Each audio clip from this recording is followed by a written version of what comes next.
Hello, hello. So this is not what was planned for today.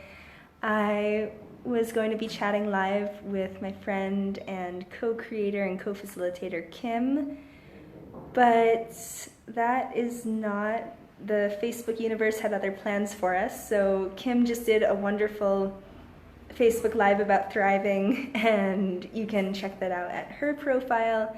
And I'm going to do my own, and we can just pretend that we were live together and instead we were live one after another. So the theme today is, what does it mean to thrive in today's busy modern world? Hi Kim, yay, I'm glad you're here. And Kim shared some really beautiful thoughts already, so I'll just add a couple of my own. To start, you should know that Kim and I are going to be leading a retreat in Costa Rica in March of next year, last week of March, at a wonderful eco-retreat center called Selva Armonia. It's called She Thrives. As soon as I'm done, I'll post a link to the retreat in the comments. If you're looking to get away from winter and thrive in a totally different environment, this is the experience for you. So the retreat is called She Thrives. It's an empowerment retreat for women.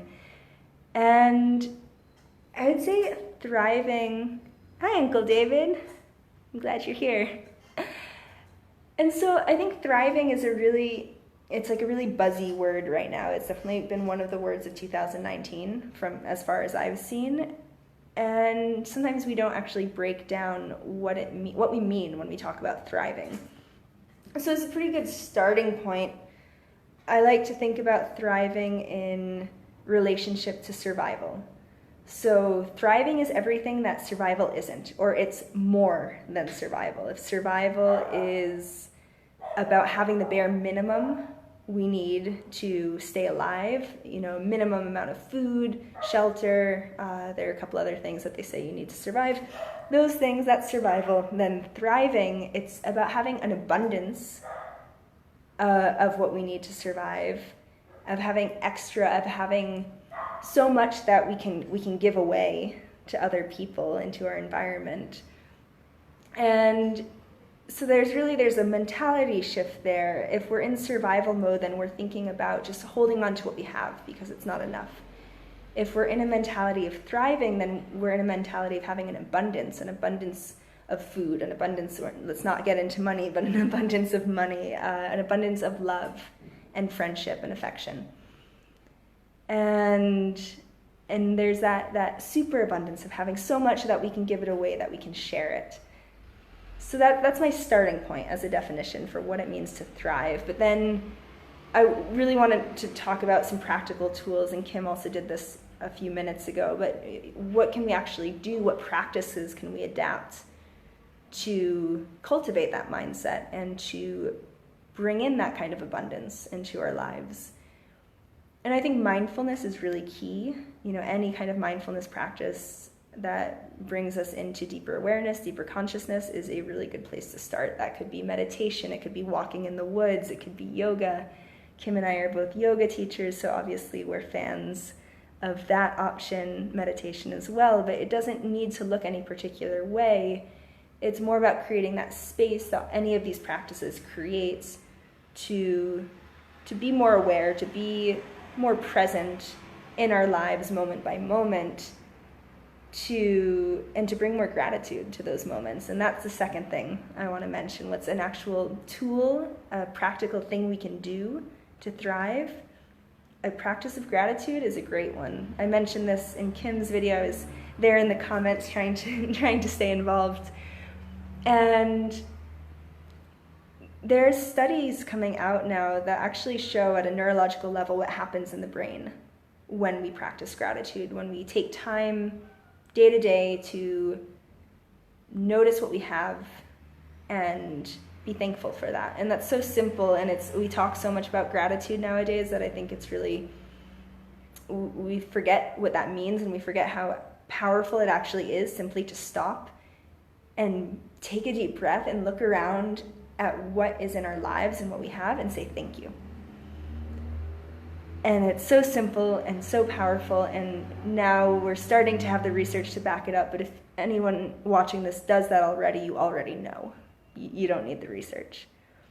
And the last thing, so we've got mindfulness, we have gratitude, and the last thing I want to mention today is play.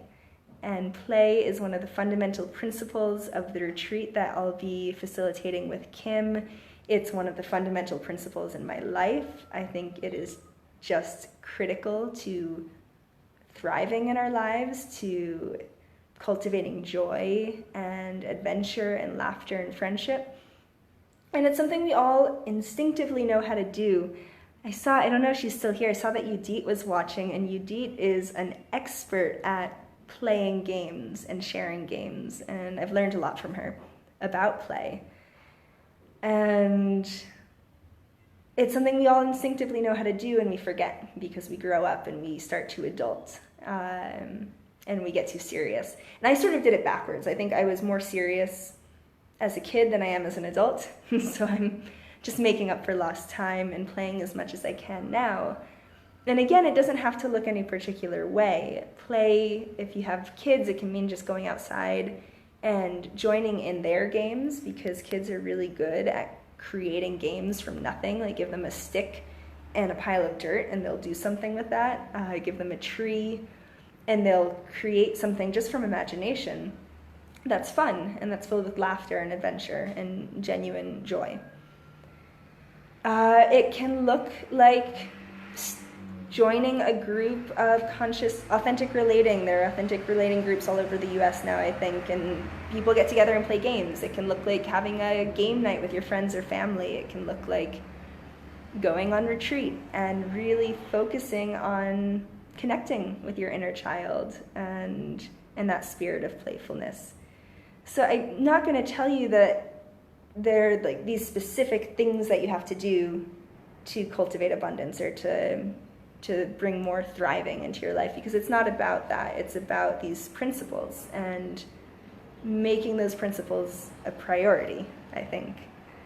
And I could probably just keep talking about this for a while, but I will cut myself off there. Play, mindfulness, gratitude.